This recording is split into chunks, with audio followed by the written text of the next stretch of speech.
नमस्कार दोस्तों, स्वागत है आपका आपके अपने चैनल एयरफोर्स एग्जाम पेपर में। दोस्तों, आज की क्लास में हम लोग बात करने वाले हैं एयरफोर्स वाई ग्रुप के लिए रागा के प्रैक्टिस सेट के बारे में। ये प्रैक्टिस सेट जो है ये 30 मार्क नंबर का है और ये प्रैक्टिस सेट नंबर 47 है। यदि आपने इससे आगे पहले के प्रैक्टिस सेट नहीं देखे हैं तो उसका लिंक आपको डिस्क्रिप्शन बॉक्स में दे दिया जाएगा, वहाँ से जाकर आप हमारे सभी वीडियोज़ देख सकते हैं। ठीक है दोस्तों, तो देखिए आपके सामने लिखा हुआ सवाल एक, और देखिए आपको एक और काम करना है कि आपको कमेंट बॉक्स में बताना है कि आपने आज कितना स्कोर किया है। ठीक है दोस्तों, तो कमेंट में ये बात आप जरूर बताइएगा आज। तो देखते हैं आपके सामने लिखा हुआ है, देखिए क्वेश्चन नंबर 1 देखिए लिखा हुआ है, क्या कह रहा है वो समझिएगा आप उसकी बात को, कि यदि 2 अंकों वाली किसी संख्या के अंकों का योगफल 10 है, इस संख्या में 18 घटाने पर इस संख्या के अंक पलट जाते हैं, संख्या बताएं। ठीक है, मतलब संख्या को आपको आपसे पूछा गया है कि संख्या बताइए। देखिए इसके लिए आप लोग क्या करेंगे, ठीक है वो समझिएगा आप लोग। फिर सवाल को लगाएंगे तो सवाल अच्छी तरह से सवाल लग जाएगा। देखिए संख्या आपको बतानी है, तो संख्या किस प्रकार से आप बताएंगे। अगर आप लोग सवाल को अच्छी तरीके से पढ़ेंगे तो आपको उत्तर डायरेक्ट मिल जाएगा। ठीक है, सवाल लगाने की आवश्यकता नहीं होगी। लिखा है कि यदि 2 अंकों वाली किसी संख्या के अंकों का योगफल कितना है, 10 है। योगफल आपको दे रखा है 10। अब देखिए योग 10 है, संख्या आपको बतानी है। संख्या देखिए आपको 64, तो 64 वाले में जोड़िए कितना हुआ, 6 4 कितना हुआ हमारा 10 हो गया है। इसे जोड़ेंगे 6 8 कितना हुआ 14। ये देखिए 6 6 कितना हुआ 12, और ये देखिए 6 9 कितना हुआ 15। तो देखिए अगर हम ऑप्शन देखें तो ऑप्शन से ही मिल रहा है हमें कि ऑप्शन नंबर ए वाला इस क्वेश्चन का करेक्ट ऑप्शन हो जाएगा। ठीक है, 64, क्योंकि वो कह रहा है कि अंकों का संख्या जो है, संख्या के अंकों का योगफल कितना है 10 है, तो इसमें जोड़ दिया 6 4 कितना हुआ 10, तो इसी में 10 हो रहा है, तो इसका मतलब ऑप्शन नंबर ए वाला करेक्ट ऑप्शन हो जाएगा। ठीक है, इस सवाल को आप लोग आने की कोई आवश्यकता नहीं है, सवाल को देख कर ही आपको इसका जवाब मिल जाएगा। देखते हैं इसके बाद में नेक्स्ट क्वेश्चन क्या कह रहा है हमसे। यदि कोई धन 4 वर्ष के लिए 5% वार्षिक ब्याज की दर से दिया गया है, यदि ब्याज की दर 10% कर दिया जाए तो ब्याज का अंतर 60 रुपये आता है। देखिए पहले क्या कहता है वो कि कोई धन, हम धनराशि कितनी मानेंगे, एक्स मान लेंगे। ठीक है, तो देखिए एक्स मान लीजिए, यहाँ पर एक्स लिखेंगे 4 वर्ष के लिए, तो 4 लिखेंगे गुणा 4 और गुणा 5% वार्षिक ब्याज की दर। ठीक, 5/100। क्यों मैंने इतना क्यों किया, क्योंकि आप लोग जानते हैं ब्याज को किस प्रकार से हम लोग निकालते हैं। ठीक है, तो मैंने इसका ब्याज निकाला है कि मूलधन गुणा दर गुणा समय बटे 100, और इसे हल कर लेंगे। देखिए कितना आएगा हमारा वो समझ लीजिए आप। तो देखिए ये हमारा कितना आ रहा है, बराबर ये हो जाएगा हमारा 5 को 20, तो मतलब 20 एक्स बटा 100, तो 20 पंचे 100, तो निकल के आ गया हमारा एक्स बटे 5। ठीक है, कितने परसेंट पर, 5% ब्याज। अब कह रहा है कि यदि ब्याज की दर 10% कर दिया जाए, अब ब्याज कितना कर दिया है, 10% कर दिया जाए, तो देखिए आप यहाँ पर क्या करेंगे, 10% निकालेंगे, लिखेंगे एक्स गुणा 4 और गुणा 10% का मतलब 10/100 करेंगे। अब इसे काटेंगे, देखिए 0 0 कट जाएगा हमारा, ये 2 से काटेंगे, 2 दूनी 4 2 पंचे 10, तो हमारा कितना आया, ये वाला हमारा आया है 2x/5। देखिए पहले ब्याज हमारा कितना था, 1/5, अब आया है 2x/5। कह रहा है कि ब्याज का अंतर कितना है, 60 रुपये है। ब्याज का अंतर कितना है, 60 रुपये। इसका मतलब क्या है, इन दोनों का अंतर कर दीजिए, जो मिलकर आ जाएगा 60 रुपये। समझिएगा आपको बात को, क्योंकि ये वाला पहला ब्याज था, ये लास्ट वाला ब्याज है। अंतर करिएगा तो अंतर का मतलब हो जाएगा हमारा 2x/5 और माइनस का हो जाएगा x/5 बराबर कितना होगा 60। इतनी बात समझ गए होंगे आप लोग। इसे हल करेंगे, हमारा निकल जाएगा x/5 बराबर 60, और x बराबर कितना आएगा 6 पंचे 30, मतलब 300। इस प्रकार से कि ऑप्शन नंबर ए वाला आपका करेक्ट ऑप्शन होगा। आपको आप देख रहे होंगे कितना टाइम लग रहा है, लेकिन टाइम नहीं लगेगा आपको। अगर आप रोज़ प्रैक्टिस करेंगे, डेली प्रैक्टिस करेंगे, तो आपको बिल्कुल टाइम नहीं लगेगा। आप कुछ ही देर में आप इसका आंसर निकाल सकते हैं। ठीक है दोस्तों, इसलिए आप लोग, अगर आपने सभी प्रैक्टिस हल कर लिए इसके, तो आपको बहुत ही आसानी से आप लोग इन सवालों को लगा सकते हैं, क्योंकि आपको बेहतरीन तरीके बताए गए हैं इन प्रैक्टिस सेटों में। इसलिए आप लोग सभी प्रश्न जरूर देखिएगा। देखते हैं इसके बाद में अगला प्रश्न हमसे क्या कह रहा है। अगला प्रश्न है कि यदि ए, बी और सी किसी काम को अलग अलग 4, 8 और 12 में कर सकते हैं, तो तीनों मिलकर उस काम को कितने दिनों में करेंगे। ठीक है, तीनों मिलकर उस काम को कितने दिनों में करेंगे, तो आपसे पूछा गया है। तो देखिए इस सवाल को हम लोग किस प्रकार से लगाएंगे, इसकी बात को समझिएगा। कह रहा है कि ए वाला काम कर रहा है 4 दिन में, तो देखिए ए कर रहा है काम कितने में, 4 दिनों में। बी काम कितना कर रहा है, 8 दिनों में, और सी काम कर रहा है 12 दिनों में। लिखा है तीनों मिलकर उस काम को कितने दिन में कर सकते हैं। कोई समस्या वाली बात नहीं आपको है। आपको यहाँ पर क्या करना पड़ेगा, सिर्फ आपको इनका लासा निकालना है। ठीक है, इनका लासा निकालना है। कितना आया, 12 8 4 का लासा आएगा 24। ठीक है, 24 आ गया। अब देखिए 4 का पारा पड़े 24, 4 छंग 24, 8 3 24 और 12 दूनी 24, तो हमारा इस प्रकार से निकल गया 6 3 2। ठीक है, इतना निकल गया। हमें क्या करना है, तीनों मिलकर, तो इसका मतलब इसे जोड़ना है। ठीक है, जोड़ेंगे इसे, 6 3 9 2 कितना हुआ 11। तो देखिए अब देखिए 11 में निकल के आ गया। अब उत्तर निकालना, हमें उत्तर के लिए क्या करेंगे, लिख देंगे 24 और बट्टे में 11 कर देंगे, यही हमारे निकल के आ जाएंगे दिन, कि इतने दिन जो है तीनों को लगेंगे काम करने में। अब देखिए क्या करेंगे, इसको 11 काटेंगे, 11 दूनी 22 बचे 2/11। हमारा कितना आ गया, 2 सही 2/11।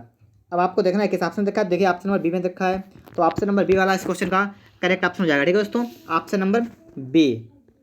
देखते हैं इसके बाद में अगला प्रश्न कह रहा है कि एक कमीज का अंकित मूल्य 135 रुपये है और उसका विक्रय मूल्य 118.80 रुपये है। कमीज पर दिए गए बट्टे की दर है, ठीक है। तो आपसे बट्टे की दर पूछा गया है, तो इस सवाल को किस प्रकार से लगाएंगे।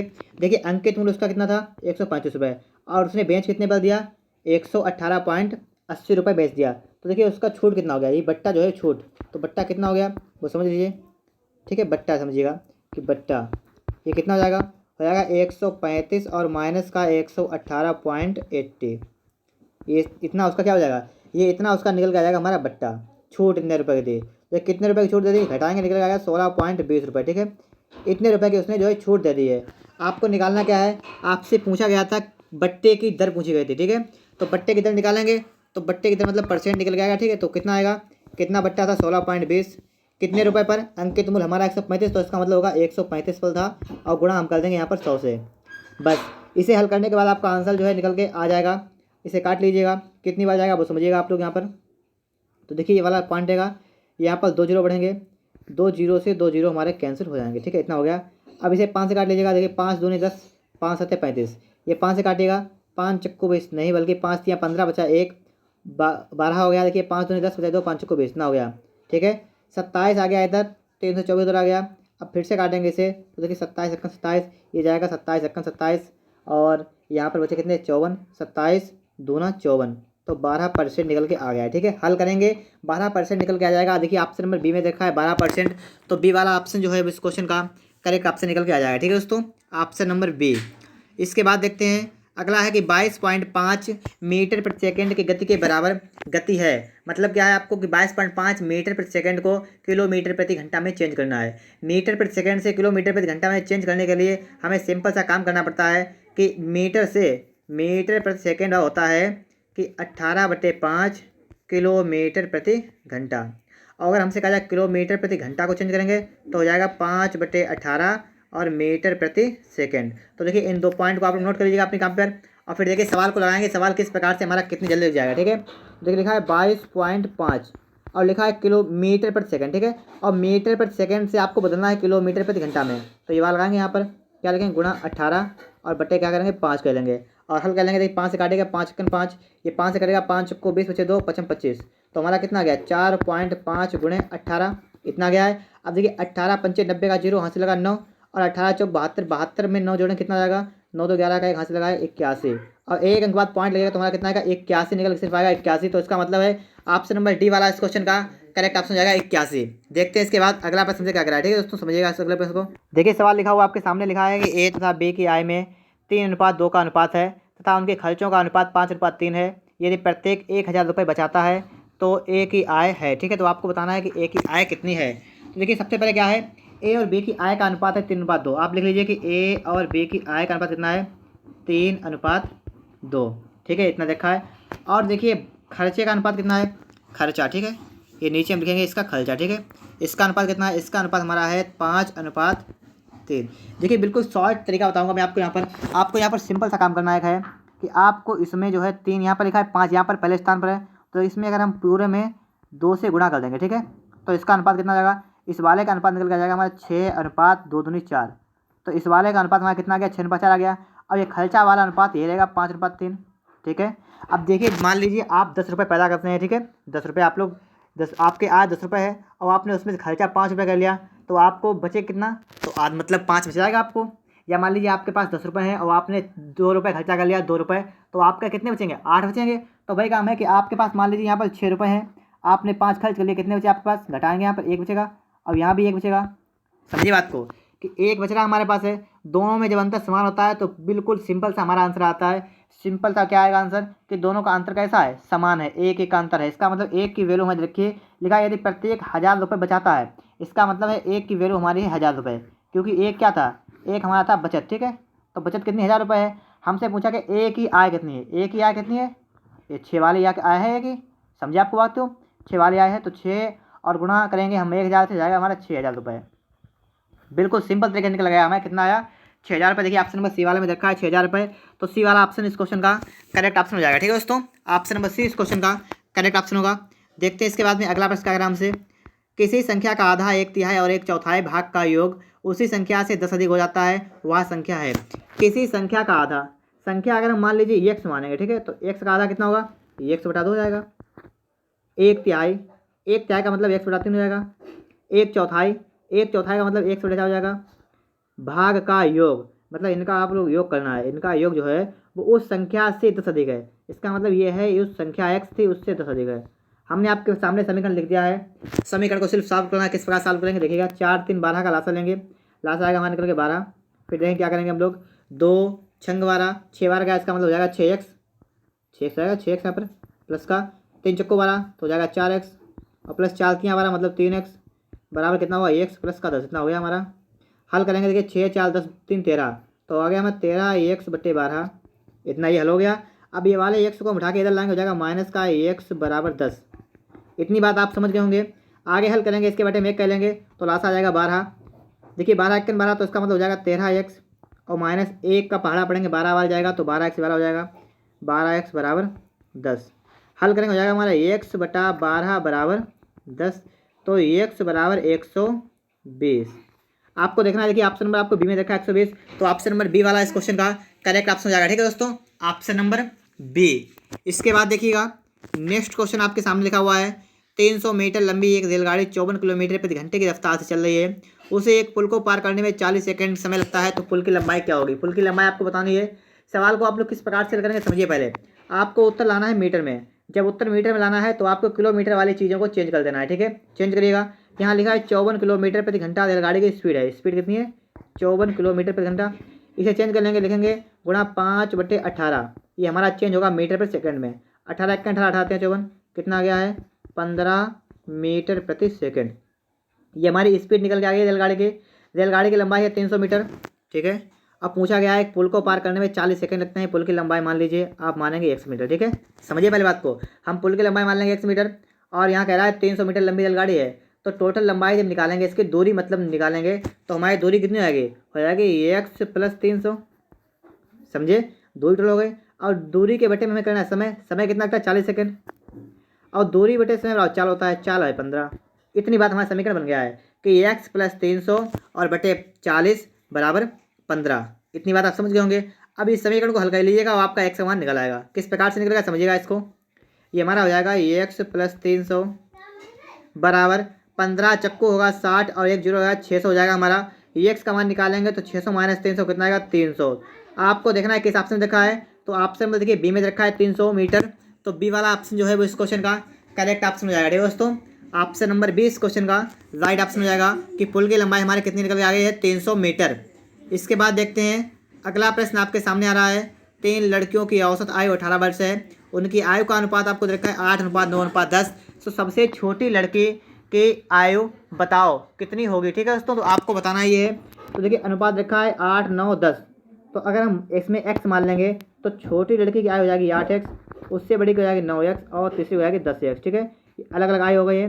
अब कहा है कि औसत कितना है 18 वर्ष इसका औसत है। औसत का मतलब हुआ पदों का योग बटे पदों की संख्या, तो मतलब क्या है सभी को आप लोग जोड़ना है और बटे में आप कितना का 3, ये बराबर आपको रखा है 18 के। इतनी बात आप समझ गए होंगे। अब इसको जोड़िए, देखिए 8 9 10 को जोड़ना है, 10 9 19 और 19 में 8 जोड़ें कितना होगा 27, तो हो जाएगा 27x/3 बराबर आपको देखा है 18। इसमें से आपको x की वैल्यू निकालनी हो जाएगी x बराबर 18 × 3 और बटे 27। देखिए 9 3 17 होता है और 9 दूनी 18 और 3 1 3 3 1 3 हमारा निकल के आ गया x बराबर 2। पूछा गया है सबसे छोटी लड़की की आयु बताओ। सबसे छोटी लड़की क्या कितनी थी 8x, कितनी थी 8x थी, तो आप क्या करना है लिखना है 8 × 2 कितना निकल गया 16 वर्ष। ठीक है, तो सबसे छोटी लड़की की आयु निकल के आ गई हमारी 16 वर्ष। तो ऑप्शन नंबर बी वाला जो है वो इस क्वेश्चन का करेक्ट ऑप्शन हो जाएगा। ठीक है, ऑप्शन नंबर बी। देखते हैं इसके बाद में अगला प्रश्न क्या कह रहा है। अगले प्रश्न समझिएगा, 30 व्यक्ति 4 घंटे प्रतिदिन काम करते हुए किसी कार्य को 21 दिन में पूरा करते हैं, उसी काम को 14 व्यक्ति प्रतिदिन 6 घंटे काम करके कितने दिन में पूरा करेंगे। तो आपको इसमें क्या करना पड़ेगा, देखिए इस बात समझिएगा। हम आपको ये सवाल बहुत बता चुके हैं कि इस प्रकार का सवाल लगाने के लिए short trick m1 d1 h1/w1 बराबर m2 d2 h2/w2। मतलब क्या है, काम को हम लोग नीचे रखेंगे, बकाया सभी को हम लोग ऊपर रखेंगे। अगर हमारा काम वही रहेगा तो हम बटे में कुछ नहीं लिखेंगे। यहाँ लिखा है प्रतिदिन काम करते हुए किसी कार्य को और फिर लिखा है उसी काम को, ठीक है। मतलब किसी कार्य को, मतलब हमारा काम वही रहेगा, तो बटे में तो हम कुछ लिखेंगे ही नहीं, ऊपर लिख लेंगे। लिखा है 30 व्यक्त, तो मतलब 30 व्यक्त हो गए। 4 घंटे, 4 ऊपर लेंगे। किसी काम को करते हुए किसी कार्य को 21 दिन में पूरा करते हैं, 21 दिन में पूरा करते हैं, और काम हमारा एक है तो एक लिखेंगे नहीं, लिखेंगे बराबर। उसी काम को, काम तो वही रहा तो उससे कोई मतलब नहीं। 14 व्यक्त लिखेंगे 14। प्रतिदिन 6 घंटे, तो 6 घंटे करते हैं, उसे कितने समय में पूरा करेंगे, मतलब हमें दिन निकालना है, ठीक है। तो दिन हम डी मान लेंगे यहाँ पर, ठीक है। इतना हमारा सवाल लग गया है। अब आपको हल करना है। हल करने के तुरंत बाद आपका सवाल का जवाब आ जाएगा। देखिए 6 से काटेंगे, 6 6, ये जाएगा 6 पंचे 23, यहाँ 5 आ गया। आगे हल करेंगे, देखिए कितना होगा हमारा। इसे भी काटेगा, इसे 7 दूनी 14, और देखिए 7 तियाँ 21 हो गया है। और देखिए 2 एकन 2, और 2 दूनी 4, हमारा आ गया है 5 गुणा 2 गुणा 3 बराबर डे। दिनों की संख्या निकल के आ गई है। 5 तियाँ 15, 15 5 दूनी 10, 10 तियाँ कितना होता है 30। तो दिन निकल के कितने आ गए हमारे 30 दिन। ऑप्शन नंबर सी वाला इस क्वेश्चन का करेक्ट ऑप्शन दोस्तों हो जाएगा, ठीक है।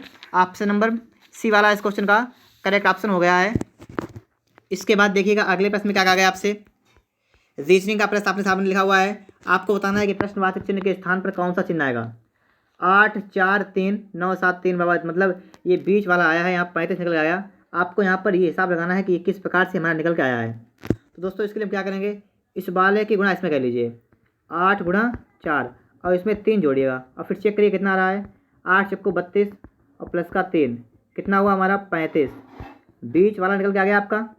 इसी प्रकार से दूसरे वाले की बात करें, क्या करेंगे हम लोग यहाँ पर लिखेंगे 9 गुणा 7 और प्लस का 3 कर लेंगे। समझिए बात को, 9 से कितना हुआ 63, और 3 जोड़ने कितना हो जाएगा 66 हो जाएगा, निकल के आ गया बीच वाला। आपको वो काम यहीं पे करना है, क्या करना है कि 2 की गुणा आपको करनी है 8 में, और 5 को जोड़ देना है। तो 8 दूनी कितना हुआ 16, प्लस का 5 कितना हुआ 21। ऑप्शन नंबर देखिए डी वाले में लिखा है 21, तो डी वाला ऑप्शन इस क्वेश्चन का करेक्ट ऑप्शन हो गया है, ऑप्शन नंबर डी।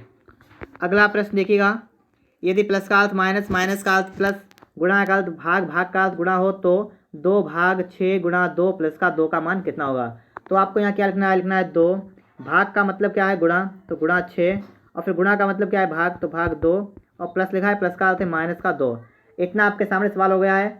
सॉल्व करेंगे बोर्ड मास के नियम से। सबसे पहले क्या करते हैं हम लोग, भाग करते हैं। तो यहाँ भाग करेंगे वाला, तो हो जाएगा 2 गुणा, ये देखिए 2 तियाँ हो जाएगा, 3 वाला जाएगा माइनस का 2।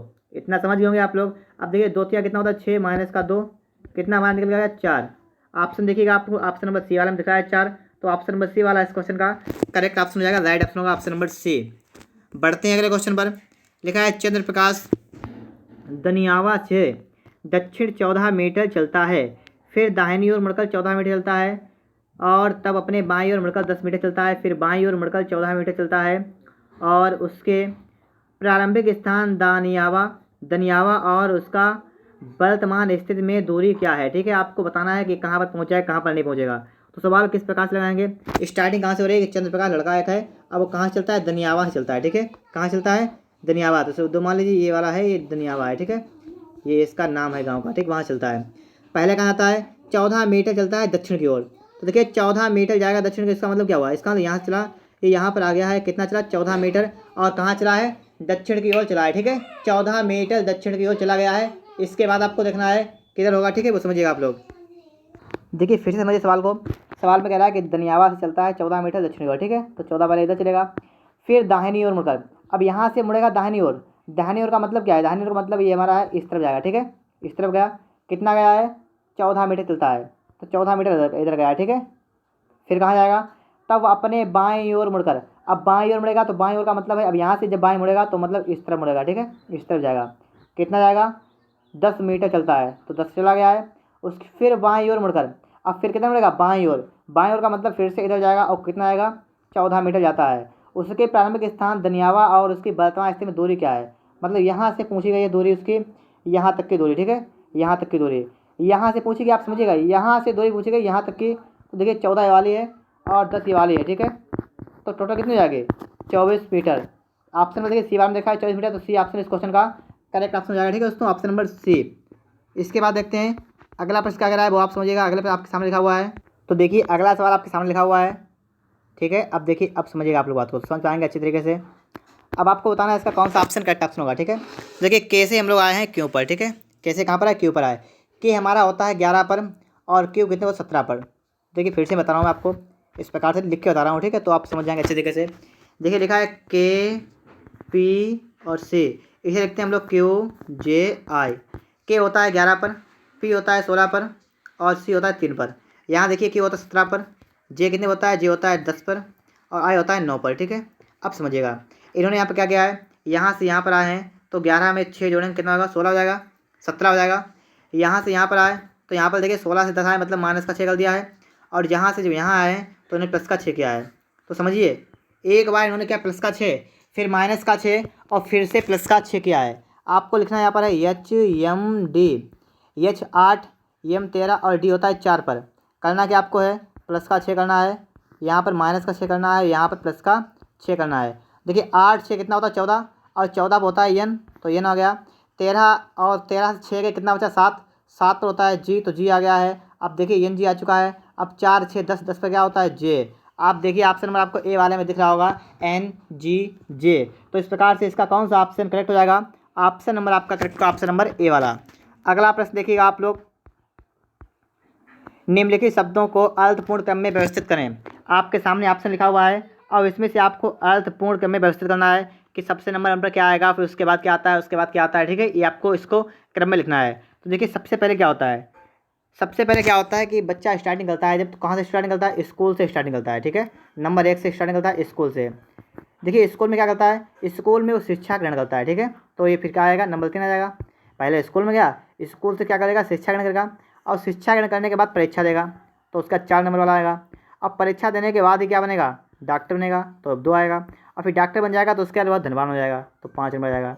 तो इस प्रकार से क्या क्रम रहेगा, 1 3 4 2 5। तो 1 3 4 2 5 इसमें ऑप्शन नंबर ए वाले में है, तो ए वाला ऑप्शन जो होगा वो इस क्वेश्चन का करेक्ट ऑप्शन देखिए दोस्तों हो जाएगा। ठीक है, ऑप्शन नंबर ए वाला। देखते हैं इसके बाद नेक्स्ट क्वेश्चन, दी गई आकृति में कौन सी आकृति उत्तर आकृति प्रश्न आकृति श्रृंखला से रिक्त स्थान पर आएगी। आपको पूछा गया है कि यहाँ पर इसका कौन सा ऑप्शन करेक्ट ऑप्शन होगा। ठीक है, तो देखिएगा आप लोग, पहली वाली आकृति से दूसरी वाली आकृति आई है। आपको देख रहे हैं यहाँ पर पहली वाली आकृति 2 बोले थे, वो दूसरी वाली आकृति में पहुँच के साइड में हो गए। ठीक है, साइड में हो गए, पहले बीच में थे वो साइड में हो गए। तो आपको यहाँ से यहाँ पर जाना है। देखिए आपके यहाँ पर 2 बॉक्स हैं, चतुर्भुज बने हैं, तो बनेंगे तो वही, लेकिन दाएँ बाएँ हो जाएंगे, मतलब साइड से हो जाएंगे। साइड से होंगे तो हमारा ए वाला नहीं होगा, क्योंकि ए में 2 है, खाली बी वाला हमारा कट होगा। ठीक है, क्योंकि इसमें दोनों कहाँ हो गए, साइड में हो गए। इसमें त्रिभुज हो गया, ये वाला गलत हो गया, इसमें गोला हो गया, ये वाला गलत हो गया। ठीक है, तो ऑप्शन नंबर बी वाला इस क्वेश्चन का करेक्ट ऑप्शन हो जाएगा। अगले प्रश्न को देखते हैं हम लोग, क्या लिखा हुआ है, 16 18 22 23 46। तो आपको पूछा गया है क्या यहाँ पर आएगा। देखिए 16 से हम लोग 18 पर आए, कितना जोड़ा है, प्लस का 2 कर जाए। 18 से हम लोग 22 पर आएंगे तो प्लस का 4 क्या है। फिर देखिए 22 से 30 पर आए, प्लस का 8 क्या है।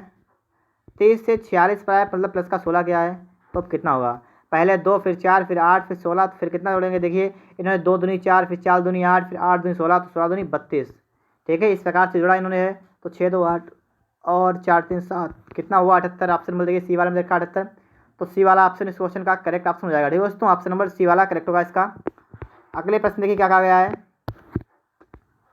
कौन सी उत्तर आकृति प्रश्न आकृति में प्रतिरूप करेगी। ठीक है, कौन सी उत्तर वाली आकृति जो है प्रश्न आकृति में दी गई है, आपको ये चेक करना है। तो यहाँ चेक करिएगा आप लोग, आपके सामने ऑप्शन लिखा हुआ है, आपको भरना है कि वहाँ पर कौन सा भरा जाएगा। तो देखिए आपको अगर चित्र सही देखें तो आपको दिख रहा है यहाँ पर, ये इस प्रकार से लाने यहाँ पर आएगी, मतलब गलत हो गई, हमारी टेढ़ी हो गई थोड़ी, इस प्रकार से यहाँ पर आएगी। ठीक है, फिर उसके बाद क्या है, उसके बाद हमारा ये वाला है कि ये वाली आकृति मिल जाएगी और ये वाली आकृति मिल जाएगी इस प्रकार से। और फिर क्या होगा यहाँ पर, और भी यहाँ से इस प्रकार से ये होगा, इस प्रकार से ये होगा। ठीक है, तो यहाँ पर हमारे जो है मिल रही होंगी बहुत लाइनें। तो देखिए अगर ये वाला बात करें हम लोग, तो देखिए ये वाली हमारे किसे मिल रही है, ये वाली हमारी आकृति मिल रही है आप सी वाले में। ठीक है, देखिएगा सही से। तो सी वाला ऑप्शन हमारा इस क्वेश्चन का करेक्ट ऑप्शन हो जाएगा। ठीक है दोस्तों, ऑप्शन नंबर सी। देखते हैं इसके बाद में नेक्स्ट क्वेश्चन क्या है, यदि एक दर्पण को यम देखा रख दिया जाए तो दी गई उत्तर आकृति में से कौन सी आकृति हमारी करेक्ट हो जाएगी। ठीक है, तो देखिएगा सवाल को देखिएगा, उसके बाद उसका जवाब देखिएगा। दर्पण रखा है, दर्पण रखने पर हमारा क्या होगा, आकृति बिल्कुल इस तरफ जाएगी। ठीक, पहली बात समझिएगा, ये वाला पार्ट हमारा ब्लैक हो जाएगा।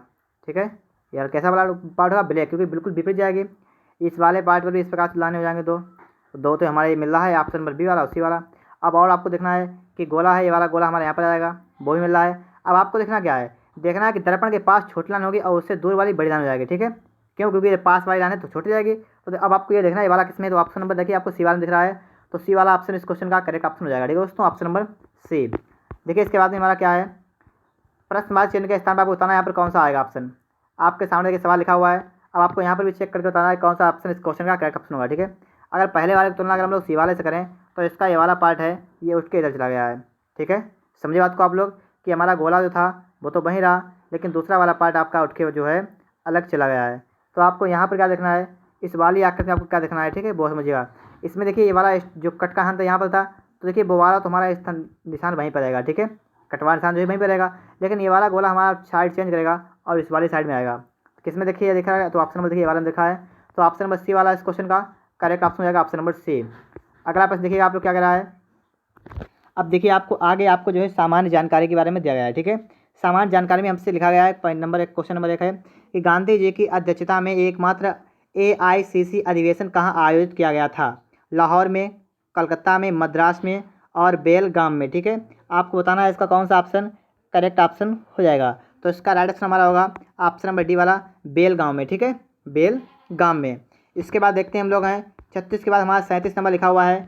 क्या लिखा हुआ है कि विश्व बैंक की जुलाई 2015 में जारी एक रिपोर्ट के अनुसार भारतीय अर्थव्यवस्था अब कितने ट्रिलियन डॉलर GDP वाली अर्थव्यवस्था हो गई है, 1, 2, 3 या 4, ठीक है। तो आपको बताना है इसमें से कौन सा ऑप्शन करेक्ट ऑप्शन होगा। देखो तो इसका राइट ऑप्शन होगा आपका ऑप्शन बी वाला कि 2 ट्रिलियन डॉलर GDP वाली अर्थव्यवस्था हो गई है, ठीक है, 2 वाली। 38 वाले में बात करेंगे, लिखा हुआ है 26 जनवरी 2020 को गणतंत्र दिवस के मुख्य अतिथि कौन थे। Francois Hollande, Vladimir Putin, Xi Jinping, Jair Bolsonaro. तो आपको बताना है कौन थे इसके मुख्य अतिथि कौन थे। तो ये कौन थे आप सबको पता होगा हमारा, इसका कौन सा ऑप्शन करेक्ट होगा, ऑप्शन नंबर डी वाला, जेयर बोल्सोनारो, ठीक है दोस्तों। तो ऑप्शन नंबर इसका डी वाला करेक्ट होगा। देखते हैं इसके बाद में 39 नंबर की बात करेंगे। यहाँ पर लिखा हुआ है कि विश्व व्यापार संगठन का 162वां सदस्य कौन सा है। कजाकिस्तान, सेशेल्स और बेलारूम, अफगानिस्तान। तो आपको बताना है इसका कौन सा ऑप्शन जो है करेक्ट ऑप्शन हो जाएगा, ठीक है दोस्तों। तो इसका राइट ऑप्शन आपका कौन सा होगा आपको वो आपको बताना यहाँ पर है। तो इसका राइट ऑप्शन होगा आपका ऑप्शन नंबर ए वाला हो जाएगा। क्या होगा हमारा कजाकिस्तान, ठीक है दोस्तों, कजाकिस्तान इसका राइट ऑप्शन हो जाएगा। इसके बाद देखते हैं हम लोग अगला प्रश्न क्या करें हमारा क्वेश्चन नंबर 40 में देखिए क्या कहा गया है कि 11वें ब्रिक्स शिखर सम्मेलन कहाँ आयोजित हुआ था। ओफा रूस में, नई दिल्ली भारत में, काठमांडू नेपाल में या ब्राजीलिया ब्राज़ील में हुआ था, ठीक है। तो आपको ये बताना है कहाँ पर आयोजित हुआ था। तो ये हमारा कहाँ पर हुआ था, ब्राज़ीलिया ब्राज़ील में हुआ था। इसका राइट आंसर होगा ऑप्शन नंबर डी वाला, ब्राज़ीलिया ब्राज़ील। 41 नंबर की बात करेंगे, लिखा हुआ है निम्नलिखित में से किसने वर्नाक्यूलर प्रेस एक्ट निरस्त किया, ठीक है। Lord Dufferin, Lord Ripon, Lord Curzon या लॉर्ड हार्डिंग। तो आपको बताना है इसमें से इसका कौन सा ऑप्शन जो है करेक्ट ऑप्शन हो जाएगा। तो इसका राइट ऑप्शन होगा ऑप्शन नंबर बी वाला है, लॉर्ड रिपन, ठीक है। वर्नाक्यूलर प्रेस एक्ट किसने निरस्त किया था, लॉर्ड रिपन ने निरस्त किया था। 42 नंबर की बात करेंगे, लिखा है निम्नलिखित में से कौन फरवरी 1918 में स्थापित उत्तर प्रदेश किसान सभा की स्थापना से संबंध नहीं था। इंद्र नारायण द्विवेदी, गौरी शंकर मिश्र, जवाहरलाल नेहरू या मदन मोहन मालवीय। तो इसका कौन सा ऑप्शन करेक्ट ऑप्शन होगा, ऑप्शन नंबर इसका करेक्ट होगा ऑप्शन नंबर सी वाला, कौन था है जवाहरलाल नेहरू जैसे ये संबंध नहीं था, ठीक है। तो जवाहरलाल नेहरू वाला इसका ऑप्शन नंबर बी वाला सी वाला जो है करेक्ट हो जाएगा। 42 के बाद देखते हैं हम लोग 43 नंबर क्या कह रहा है हमारा, निम्नलिखित में से कौन सा एक क्षेत्र 1857 ईस्वी के विद्रोह में प्रभावित नहीं था। झांसी, जगदीशपुर, चित्तौड़, लखनऊ। तो इसका कौन सा ऑप्शन करेक्ट ऑप्शन हो जाएगा आपको बताना है। तो इसका राइट आंसर होगा आपका ऑप्शन नंबर बी वाला, चित्तौड़ जो था वो 1857 के विद्रोह में प्रभावित नहीं हुआ था। इसके बाद देखते हैं 44 नंबर की बात करें, कुंवर सिंह 1857 ईस्वी में विद्रोह के प्रमुख नायक थे, वहाँ निम्नलिखित में से किससे संबंध थे। आपके सामने 4 ऑप्शन लिखे हुए हैं, आपको बताना है कौन सा इसका करेक्ट ऑप्शन होगा, बिहार, मध्य प्रदेश, राजस्थान, उत्तर प्रदेश। तो इसका राइट आंसर होगा ऑप्शन नंबर ए वाला, बिहार, ठीक है। कुंवर सिंह 1857 के विद्रोह के प्रमुख नायक थे और वे जो है बिहार से संबंधित थे, ठीक है।